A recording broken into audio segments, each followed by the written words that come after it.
Greetings, chums. Today I'll be telling you about Porsche's little secret. No, not the Naughty stuff, though you can check that out right here, but the little known fact that the Boxster is basically the same car as the 911. Now, most 911 enthusiasts at this point will be going, nuh-uh.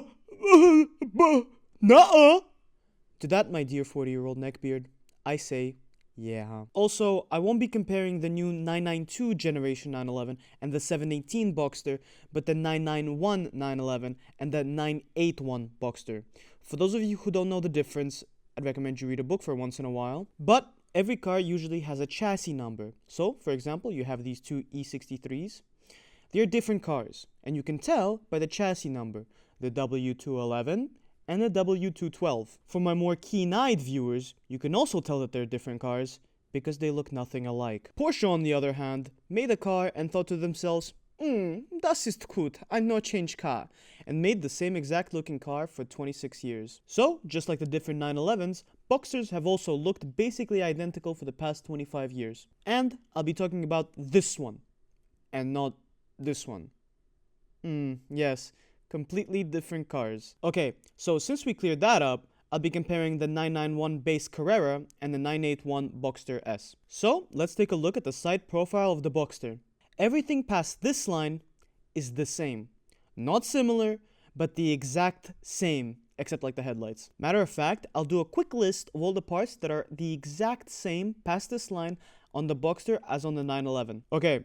Electrical wire harness, control units, fuel system, brakes, suspension, steering, wipers, radiators, aircon. Now I know I said that the suspension is the same, but actually the springs and dampers are a bit different because the Boxster is lighter, which also means better, but Porsche doesn't want to tell you that. Not only are all of those parts the exact same, but the entire front chassis is the same. The one thing that is supposed to make these cars different is the same. Imagine if other car brands did this. Imagine Aston Martin took a tiny little Toyota, changed the hood and some lights, and slapped an Aston Martin logo on it, and sold it for 100 grand more.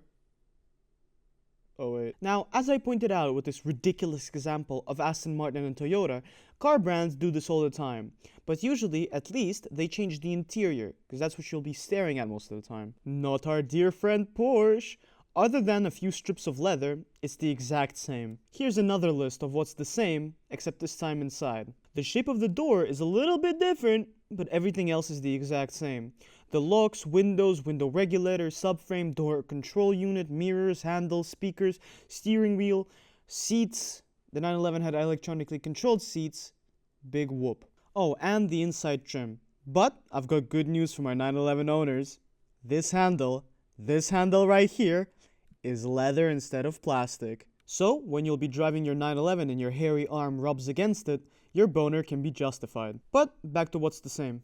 Glove box, inside trim, the entire center console. So, gear selector, buttons, screens, vents, clocks, all the same. Actually, my bad guys, it's not all the same. This little plaque says Carrera instead of Boxster. Once again, 100 grand well spent. The gauges are different. Okay, but you might be asking, well, what about behind this line? What's different there? Well, I'll show you. The Boxster has its engine in the middle and the transmission in the back. And the 911, boop, it's reversed. So, the 911 is a rear-engined car and Boxster is a mid-engined.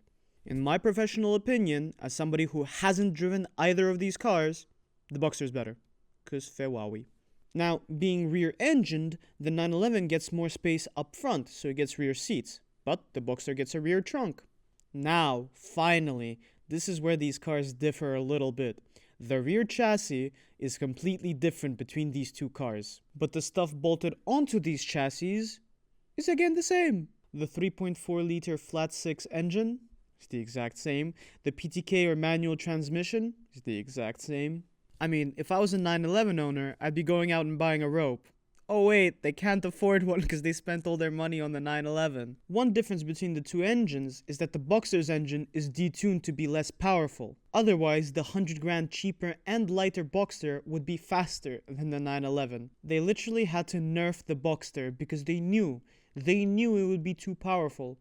Kinda like me. Man, I'm telling you, if I was born in time for World War II, it'd be a different story. Hitler would catch these hands faster than Al Capone caught syphilis. This right hook, deadly, I'm telling you. Bam, bam! What were we talking about?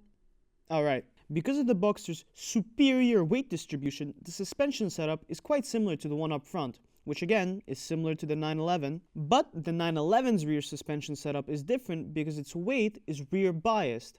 So they had to use a multi-link suspension setup. Now, the biggest difference between these cars is, drumroll please, the price. Now, I know I said that the 911 is 100 grand cheaper, but that's not really the case. If we look at second-hand prices, the Boxster ends up being around 20,000 euros cheaper. Also, this exact 911 has a bit less kilometers on it, but nevertheless, if you're buying the Boxster, you're paying 20 grand less for a better car. Go, do it. Write that 3-paragraph comment. I'll use your tears as my blinker fluid in my Boxster. So, what have we learned today? Buy the Boxster, do your research. By the way, this is probably going to be now a cars channel, unless it's not. See ya!